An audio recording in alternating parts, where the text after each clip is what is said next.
Hello my dear friends, welcome to my YouTube channel Lohagarh online classes. कैसे हो दोस्तों? I hope आप सब अच्छे होंगे। तो दोस्तों, कल हमने भारत की कुछ अन्य पर्वत श्रेणियां स्टार्ट की थी। तो दोस्तों, आज हम उनको कंप्लीट करते हैं और आगे बढ़ते हैं। भारत की अन्य पर्वत श्रेणी। दोस्तों, भारत के अन्य पर्वत श्रेणियों में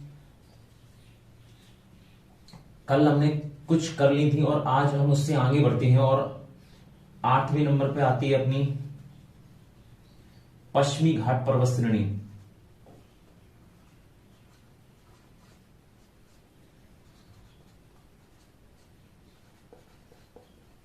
पर्वत श्रेणी दोस्तों, पश्चिमी घाट पर्वत श्रेणी पश्चिमी तट के सहारे महाराष्ट्र से लेकर केरल तक विस्तारित है।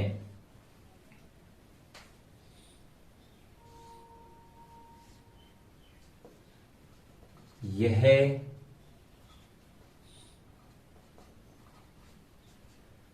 पश्चिमी तट के सहारे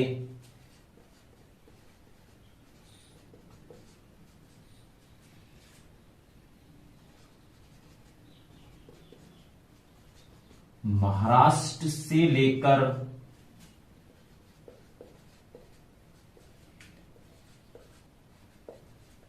केरल तक फैली हुई है।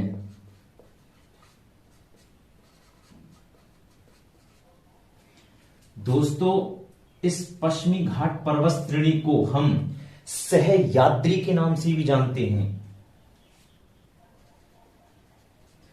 इस पर्वत श्रेणी को सहयाद्री के नाम से भी जाना जाता है।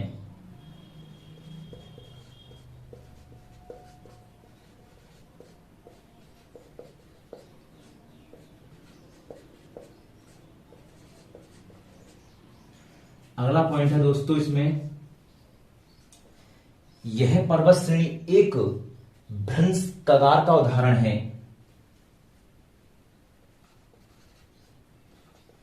यह एक भ्रंश कगार का उदाहरण है।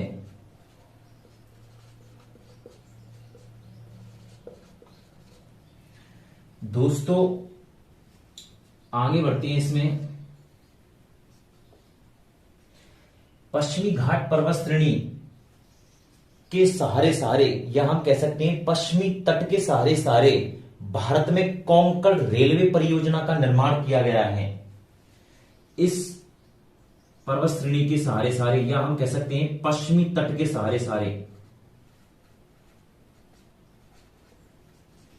पश्चिमी तट के सहारे भारत में कोंकण रेलवे परियोजना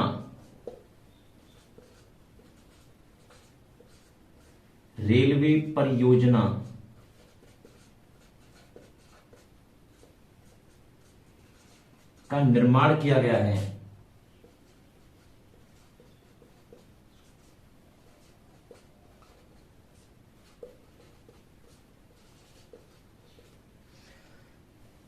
दोस्तों, पश्चिमी घाट पर्वत में 4 दर्रे स्थित हैं।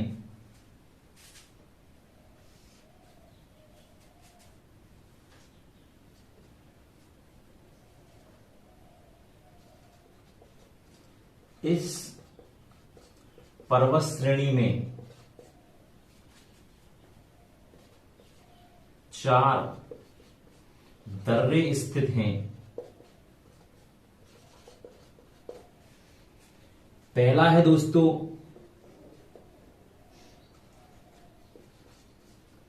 थाल घाट दर्रा, दूसरा है भोर घाट दर्रा, तीसरा है पाल घाट दर्रा तथा चौथा है दोस्तों सिनकोट दर्रा। सिनकोट दर्रा। तो दोस्तों पश्चिमी घाट पर्वत श्रेणी में प्रमुख 4 दर्रे स्थित हैं।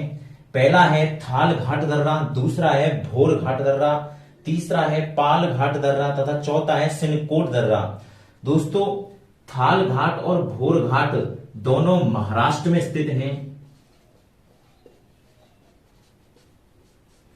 तथा पाल घाट और सिनकोट दर्रा दोनों केरल में स्थित हैं। दोस्तों अब इन्हें एक एक से पढ़ेंगे और अच्छे से समझेंगे। आई होप आपको यहां तक समझ में आया होगा दोस्तों।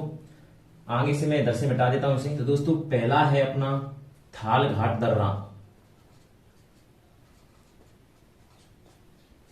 थाल घाट दर्रा यह है महाराष्ट्र में स्थित है।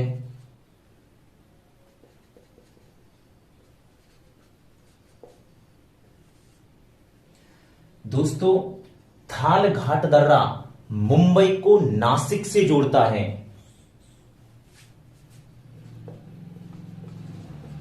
यह दर्रा मुंबई को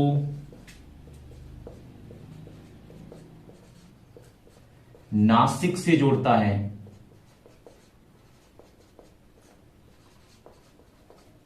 दोस्तों इस थाल घाट दर्रे से राष्ट्रीय राजमार्ग संख्या 3 अतः हम कह सकते हैं NH3 तथा मुंबई इटारसी कोलकाता रेल मार्ग गुजरता है इस दर्रे से होकर।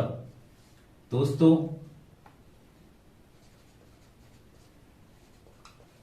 इस दर्रे से NH3 तथा मुंबई इटारसी कोलकाता रेल मार्ग गुजरता है।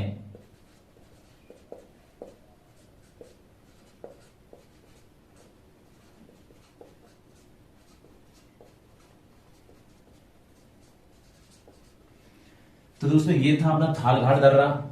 आगे बढ़ते हैं। दूसरा आता है अपना भोर घाट दर्रा।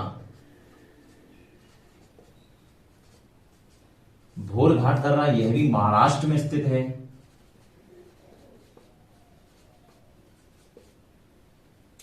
दोस्तों भोर घाट दर्रा मुंबई को पुणे से जोड़ता है।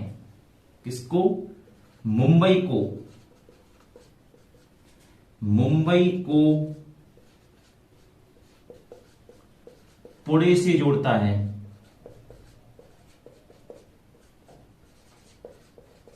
दोस्तों इस भोर घाट दर्रे से NH4 गुजरता है।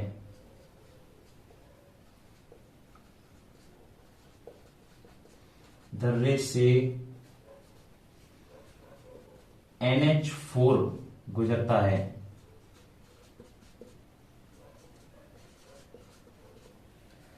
अगला दर्रा आता है दोस्तों तीसरा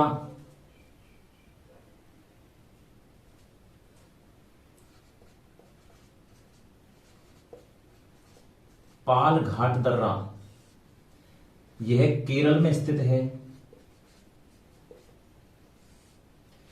दोस्तों पाल घाट दर्रा कोच्चि को कोयम्बटूर से जोड़ता है। यह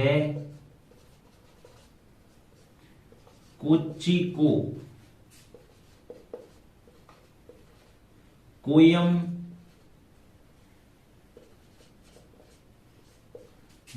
से जोड़ता है।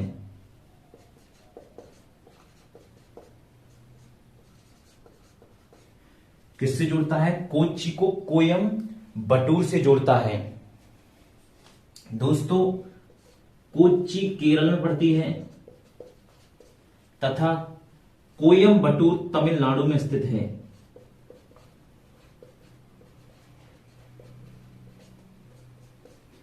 दोस्तों कोयम्बटूर तमिलनाडु में भारत का राष्ट्रीय गन्ना अनुसंधान केंद्र भी स्थित है।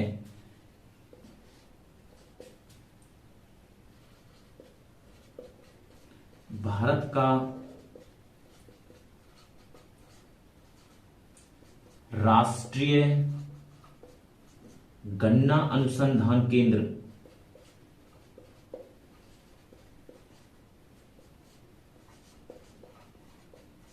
केंद्र स्थित है।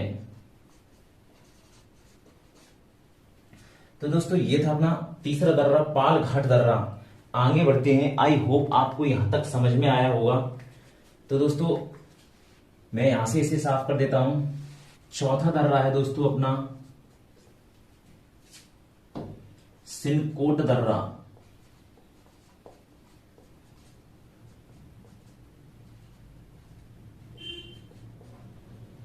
सिनकोट दर्रा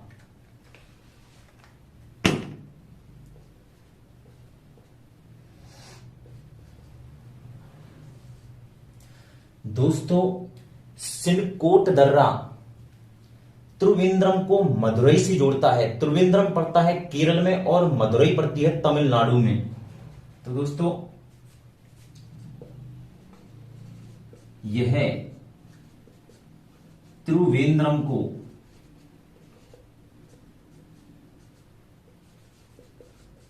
मदुरई से जोड़ता है।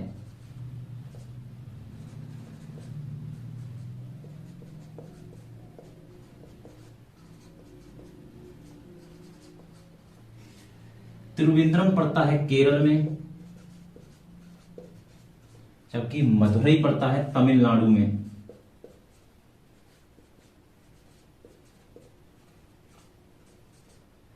दोस्तों मदुरई को मंदिरों का शहर कहा जाता है और यह मीनाक्षी मंदिर के लिए प्रसिद्ध है।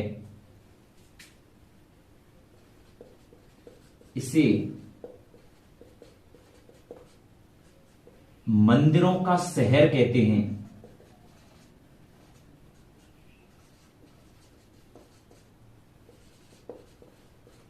मंदिरों का शहर किसे कहते हैं दोस्तों? मदुरई को। तथा यह किस मंदिर के लिए प्रसिद्ध है? यह मीनाक्षी मंदिर के लिए प्रसिद्ध है। मीनाक्षी मंदिर के लिए प्रसिद्ध है।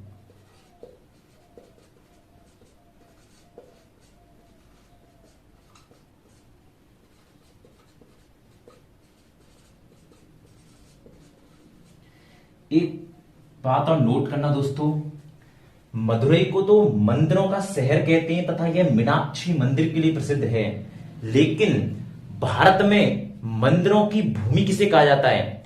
भारत में मंदिरों की भूमि तमिलनाडु को कहा जाता है। तो दोस्तों इधर लिख लेना,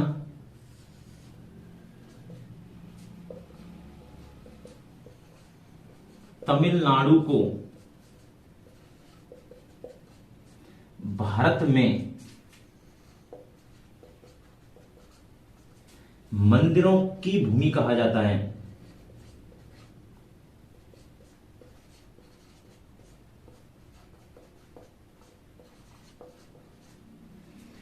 तो दोस्तों आगे बढ़ते हैं।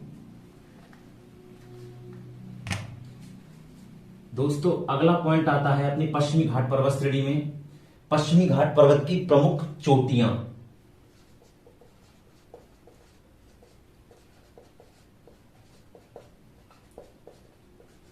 दोस्तों पश्चिमी घाट पर्वत की प्रमुख चोटियों में पहली आती है कालसूबाई,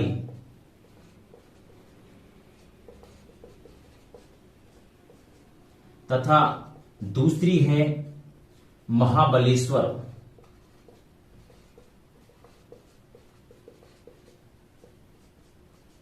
दोस्तों कालसूबाई की ऊंचाई है 1642 मीटर तथा महाबलेश्वर की ऊंचाई है 1438 मीटर तथा दोनों यह महाराष्ट्र में स्थित हैं।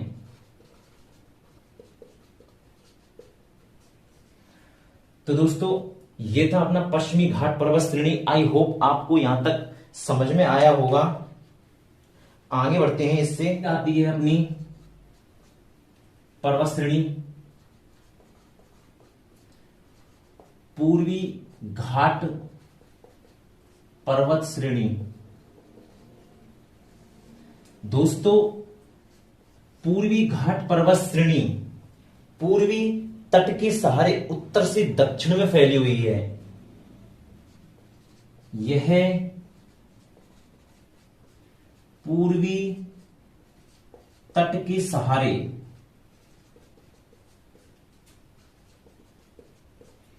उत्तर से दक्षिण में फैली हुई है।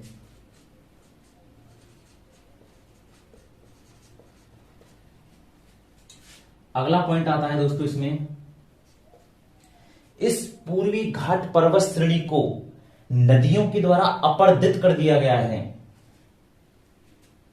वे नदियां जो अपना जल बंगाल की खाड़ी की तरफ ले जाती हैं, उन नदियों के द्वारा इस पूर्वी घाट पर्वत श्रेणी को क्या कर दिया गया? अपर्दित कर दिया गया है। इस पर्वत श्रेणी को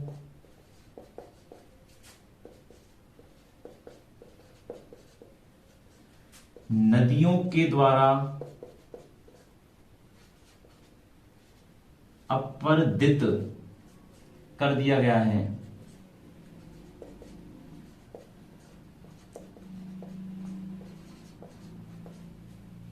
दोस्तों इस पर्वत श्रेणी को अलग अलग स्थानों पर अलग अलग नामों से जाना जाता है।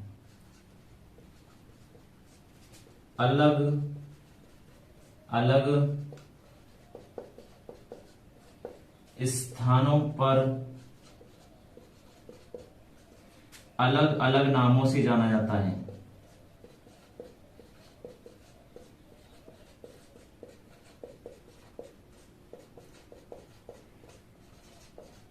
जैसे दोस्तों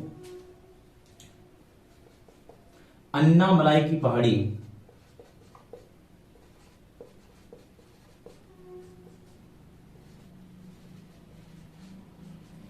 अन्नामलाई की पहाड़ी इसे आंध्र प्रदेश में कहते हैं।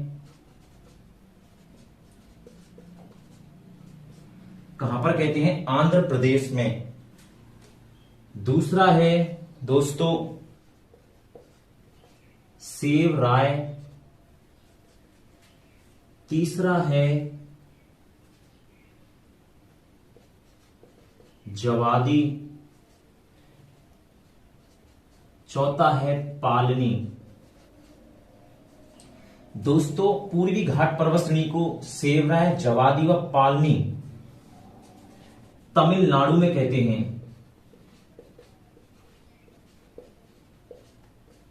तमिलनाडु में कहते हैं। दोस्तों पालनी की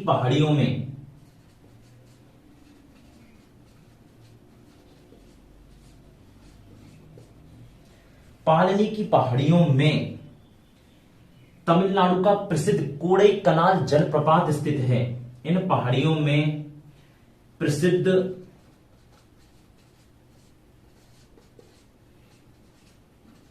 कोडाईकनाल जलप्रपात स्थित है।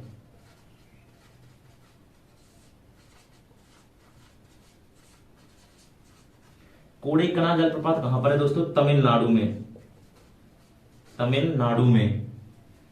दोस्तों आगे बढ़ते हैं। पूर्वी घाट पर्वत की प्रमुख चोटियां। प्रमुख चोटियों में पहली है दोस्तों विशाखापत्तनम।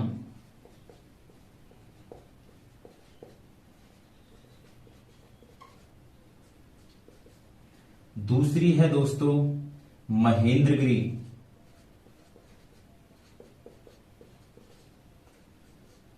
दोस्तों विशाखापट्टनम की जो ऊंचाई है वह है 1688 मीटर तथा महेंद्रगिरी की ऊंचाई है 1501 मीटर और दोनों आंध्र प्रदेश में स्थित हैं।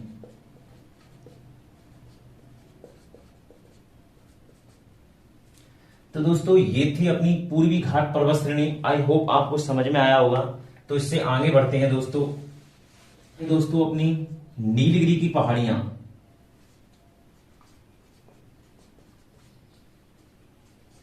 नीलगिरी की पहाड़ियां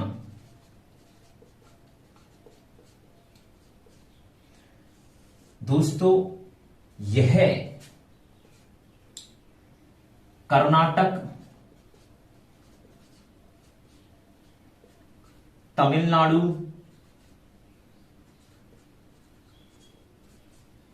तथा केरल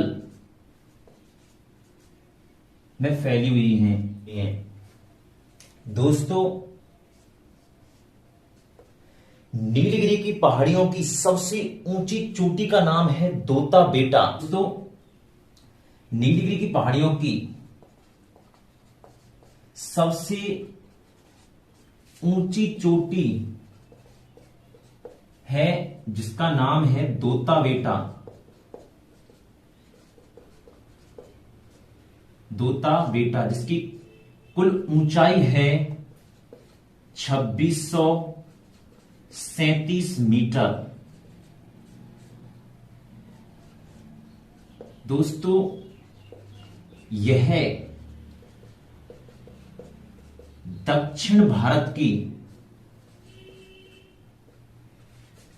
दूसरी सबसे ऊंची चोटी कहलाती है।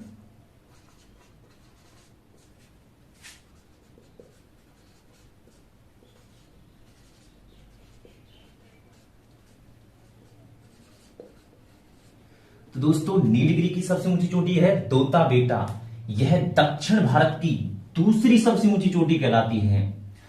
तो दोस्तों आगे बढ़ते हैं, अगला पॉइंट है इसमें, इन पहाड़ियों में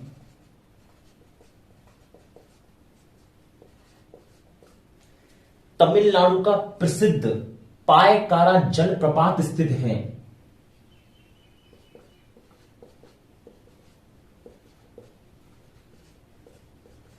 तमिलनाडु का प्रसिद्ध पायकारा जलप्रपात स्थित है। तो दोस्तों तमिलनाडु का कौन सा जलप्रपात स्थित है? पायकारा जलप्रपात। अगला पॉइंट है दोस्तों, नीलगिरी की पहाड़ियों में ही तमिलनाडु का प्रसिद्ध ऊटी हिल स्टेशन स्थित है।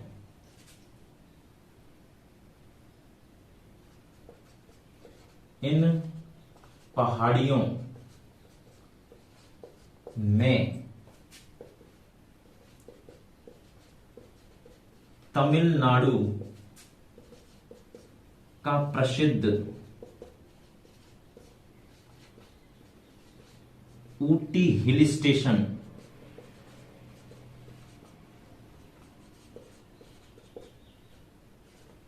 जिन्हें स्वास्थ्यवर्धक स्थान भी कहते हैं स्थित है।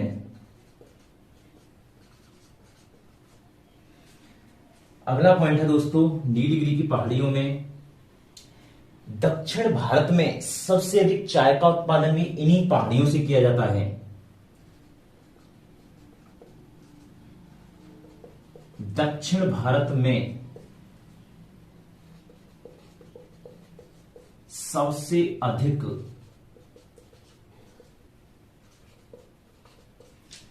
चाय का उत्पादन इन्हीं पहाड़ियों से होता है। और दोस्तों दक्षिण भारत में सबसे अधिक चाय का उत्पादन तमिलनाडु राज्य करता है।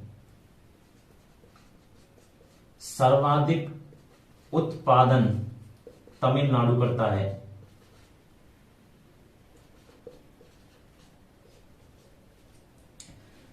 दोस्तों अगला पॉइंट है, देश में सबसे अधिक चंदन का उत्पादन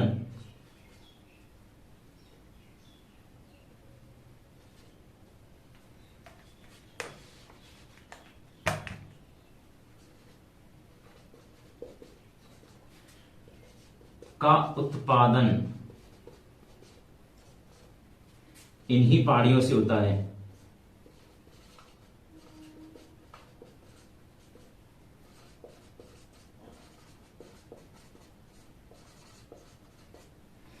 तो दोस्तों देश में सबसे अधिक चंदन का उत्पादन भी इन्हीं पहाड़ियों से होता है। अगला पॉइंट है दोस्तों इसमें, नीलगिरी की पहाड़ियों में मिलने वाले वन को शोला वन कहते हैं। इन पहाड़ियों में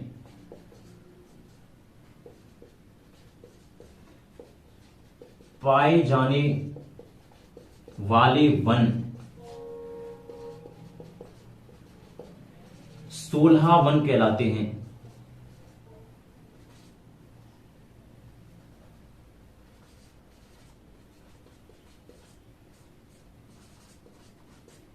दोस्तों नीलगिरी की पहाड़ियां पश्चिमी घाट पर्वत को पूर्वी घाट पर्वत से जोड़ने का कार्य करती हैं। यह पूर्वी घाट पर्वत को या पश्चिमी घाट पर्वत को पूर्वी घाट पर्वत से जोड़ने का कार्य करती हैं। यह पश्चिमी घाट पर्वत को पूर्वी घाट पर्वत से जोड़ती हैं।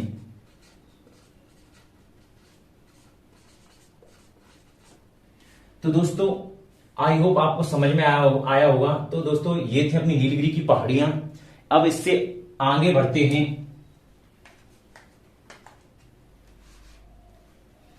आई होप आपने स्क्रीनशॉट ले लिया होगा। 11 नंबर की पर्वत श्रेणी आती है अन्नामलाई की पहाड़ियां। अन्नामलाई की पहाड़ियां। दोस्तों अन्नामलाई की पहाड़ियां केरल और तमिलनाडु में स्थित हैं।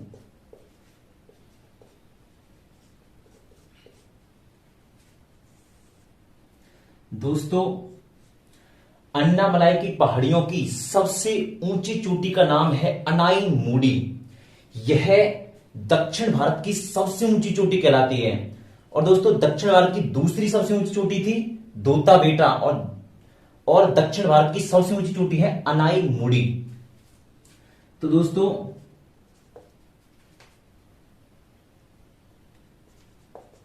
इन पहाड़ियों की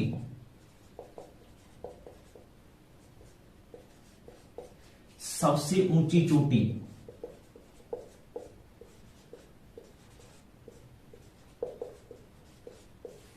का नाम है अनाई मूडी।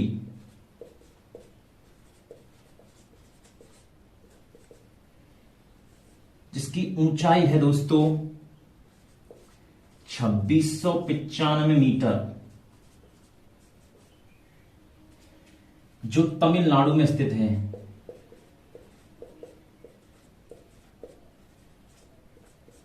तमिलनाडु में स्थित है। दोस्तों अनाई मूडी दक्षिण भारत की सबसे ऊंची चोटी कहलाती है। यह दक्षिण भारत की सबसे ऊंची चोटी कहलाती है।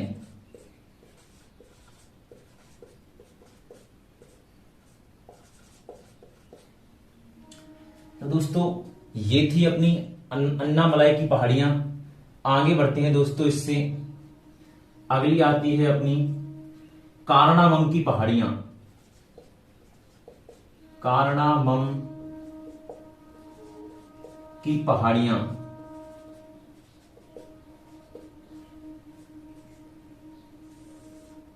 दोस्तों कारणामम की पहाड़ियां भी अपने केरल और तमिलनाडु में स्थित हैं।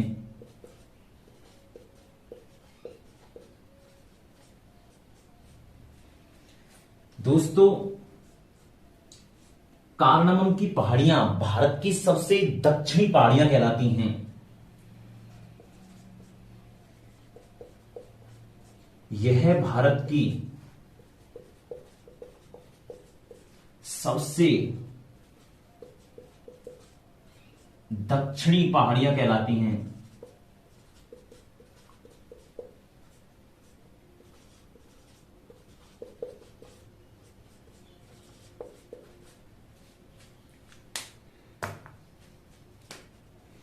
दोस्तों, इन पहाड़ियों में सर्वाधिक इलायची का उत्पादन होता है। इन पहाड़ियों में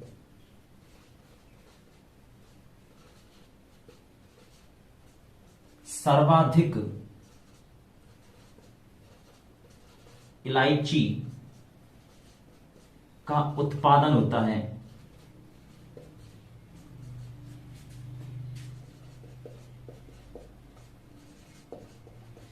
इसी कारण इन पहाड़ियों को इलायची की पहाड़ियां भी कहा जाता है।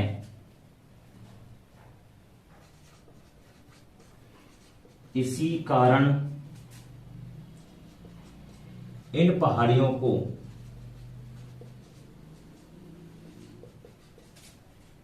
इलायची की पहाड़ियां कहते हैं।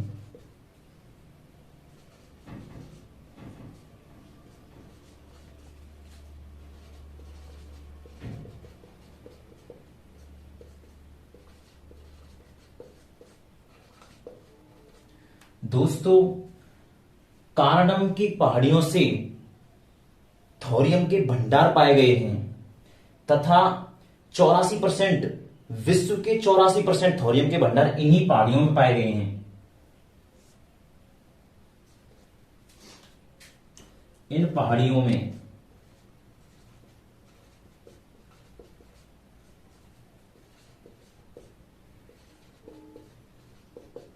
थोरियम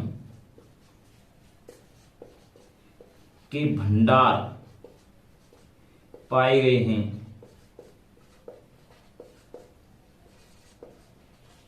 दोस्तों, विश्व के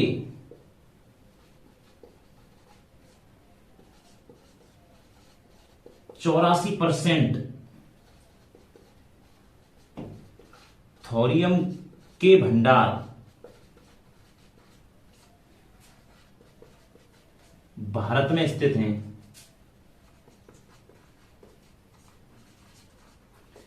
इसी कारण दोस्तों, थोरियम को भारत का भविष्य कहा जाता है। और दोस्तों, थोरियम मोनोजाइट रेत से प्राप्त किया जाता है। जब भारत के खनिज पढ़ेंगे तब इसे हम डिटेल से पढ़ेंगे। तो दोस्तों, आई होप आपको यहां तक समझ में आया होगा। आप स्क्रीनशॉट ले सकते हैं।